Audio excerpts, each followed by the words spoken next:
So hi students. So ఈ వీడియోలో ప్రధానంగా ఇండియా మరియు ఆస్ట్రేలియా మధ్య ఉన్నటువంటి లేటెస్ట్ రిలేషన్స్లో చేంజెస్ ఏమొచ్చాయి. సో మీ అందరికీ తెలుసు, ఇండియాకి ఆస్ట్రేలియాకి మధ్య చాలా ఇంపార్టెంట్ రిలేషన్స్లో ఇంపార్టెంట్ ఎక్స్పోర్ట్స్, ట్రేడ్ రిలేషన్స్ చాలా ఇంపార్టెంట్. సో దాంతోపాటు ఈ న్యూక్లియర్ డీల్స్కి సంబంధించినటువంటి ఇంపార్టెంట్ అగ్రిమెంట్స్ గురించి కూడా మనం చదువుకోవాల్సి ఉంటుంది. దీంట్లో ప్రధానంగా ఆన్ April 17th మీకు గమనించినట్లయితే Australia released it's new national defence strategy 2024.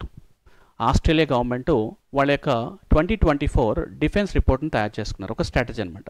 Which termed India's as a top tier security partner అంటున్నాడు. సో ఈ టాప్ టైర్ సెక్యూరిటీ పార్ట్నర్స్ అంటే ఏంటి, ఇండియా మరియు ఆస్ట్రేలియాకు ఉన్నటువంటి ఇంపార్టెంట్ విషయాలు ఏంటంటే మనం చూద్దామండి. ఫస్ట్ ఆఫ్ ఆల్, ఇండియా నుంచి ఆస్ట్రేలియాకి వెళ్ళేటువంటి ఎక్స్పోర్ట్స్ ఏంటి, అలాగే ఆస్ట్రేలియా నుంచి ఇండియాకి వచ్చేటువంటి ఎక్స్పోర్ట్స్ ఏంటి, ఈ రెండు కంట్రీస్ మధ్య జరిగేటువంటి ట్రేడ్ బెనిఫిట్స్ ఏంటి, అంటే ఎన్ని $1 బిలియన్ యొక్క ట్రేడ్ ఉంటుంది, దాన్ని బట్టి ఎకనామిక్ రిలేషన్స్ చాలా వరకు డెవలప్ అవుతుంటాయి. ఇంకా రెండో పాయింట్ వచ్చేసి, ఇండియా నుంచి ఆస్ట్రేలియాకి చాలామంది విద్యార్థులు ఎడ్యుకేషన్ పర్పస్ కోసం వెళ్తూ ఉంటారు. సో మన ఇండియన్స్ ఆస్ట్రేలియా ఉన్నప్పుడు వాళ్ళకి ఆస్ట్రేలియన్ గవర్నమెంట్ ఇచ్చేటువంటి ప్రత్యేకమైన ఫెసిలిటీస్ ఏంటి, రైట్స్ ఏంటి. ఇంకా మూడవది, why India is getting imported most important uranium or nuclear metal from the Australia, వాటికి సంబంధించినటువంటి అగ్రిమెంట్ ఏంటి.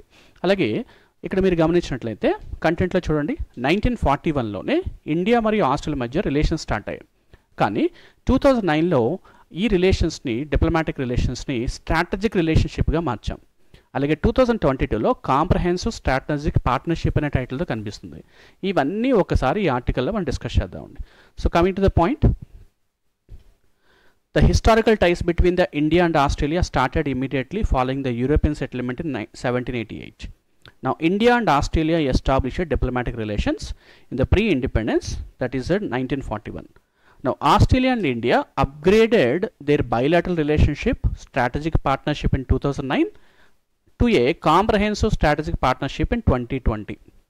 Now coming to the point, so bilateral mechanism includes, దీనికి సంబంధించి చూస్తే మీరు చూసినట్లయితే 2+2 defence and foreign ministers dialogue చాలా important. Joint trade and commerce ministerial commissions కానవచ్చు, వీటి గురించి మాట్లాడదాం. The first point, India and Australia మధ్య ఉన్నటువంటి ట్రేడ్ సంబంధించి చూద్దామండి. India is Australia's 6th largest trading partner. అంటే ఆస్ట్రేలియా ప్రపంచ దేశంతో ఇంపార్టెంట్ ఎక్స్పోర్ట్ చేస్తున్నప్పుడు ట్రేడింగ్ పార్ట్నర్స్లో ఇండియా 6వ ప్లేస్లో ఉంది. And bilateral trade between India and Australia increased from, అంటే 2021లో కేవలము $22.2 బిలియన్ ఉన్నటువంటి ఈ ట్రేడ్ వచ్చేసి 2022కి $31.4 బిలియన్ పెరిగింది. అప్రాక్సిమేట్గా 41% ఆఫ్ గ్రోత్ కనిపిస్తుంది. Next, India total exports to Australia grew by 38% from 2021 to till date. Similarly Australia exports to India కూడా అదేవిధంగా పెరిగాయి. నా ఇండియా ఎక్స్పోర్ట్ ఏం చేస్తుంది ఆస్ట్రేలియా కంటే, ప్రధానంగా చూడండి, రిఫైన్డ్ పెట్రోలియం కానవచ్చు, పర్ల్స్ కానవచ్చు, జమ్స్ కానవచ్చు, jewellery and made of textile articles అన్నీ కూడా ఎక్స్పోర్ట్ చేస్తున్నాం. ఇండియా ఇంపోర్ట్ చేసే దాంట్లో most important coal, trade, copper ores, natural gas, non ferrous waste scrap, ferrous waste scrap and education related services Australia నుంచి మనం import చేసుకుంటున్నాం. ఇంకా అన్నిటికన్నా ఇంపార్టెంట్ సివిల్ న్యూక్లియర్ డీల్ 2014లో ఇండియా మరియు ఆస్ట్రేలియా మధ్య ఒక అగ్రిమెంట్ జరిగింది. దాని పేరు సివిల్ న్యూక్లియర్ డీల్ అంటున్నాం.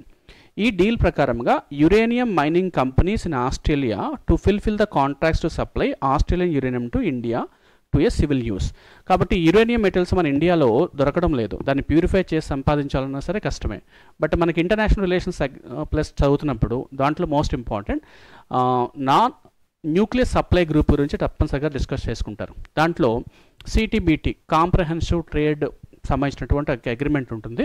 సో ఈ న్యూక్లియర్ సప్లై గ్రూప్స్కి సంబంధించి ఒక అగ్రిమెంట్ జరిగింది. ఈ అగ్రిమెంట్లో నాన్ ప్రొలిఫరేషన్ ట్రీటీ గురించి తప్పనిసరిగా స్టూడెంట్ కవర్ చేసుకోవాలి. ఈ నాన్ ప్రొలిఫరేషన్ ట్రీటీలో భారతదేశము సంతకం చేయలేదు. ఎందుకు చేయలేదు, దానికి రీజన్స్ ఏంటి, వాటి గురించి మాట్లాడుకుంటేనే 123 agreement with USA and agreement of India and Australia between, ఈ సివిల్ న్యూక్లియర్ డీల్ గురించి కూడా తప్పనిసరిగా కవర్ చేసుకోవాల్సి ఉంటుంది. గ్రూప్ 2 అభ్యర్థులకి ఇండియా ఆస్ట్రేలియా మధ్య ఉన్నటువంటి ఈ న్యూక్లియర్ అగ్రిమెంట్ గురించి అడిగే అవకాశం ఉంటుంది.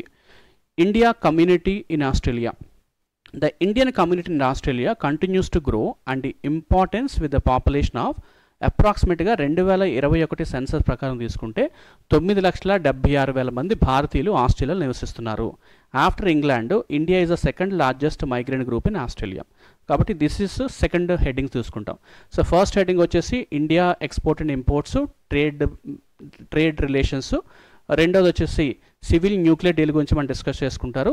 అండ్ మూడవది ఇండియన్ కమ్యూనిటీ ఇన్ ఆస్ట్రేలియా.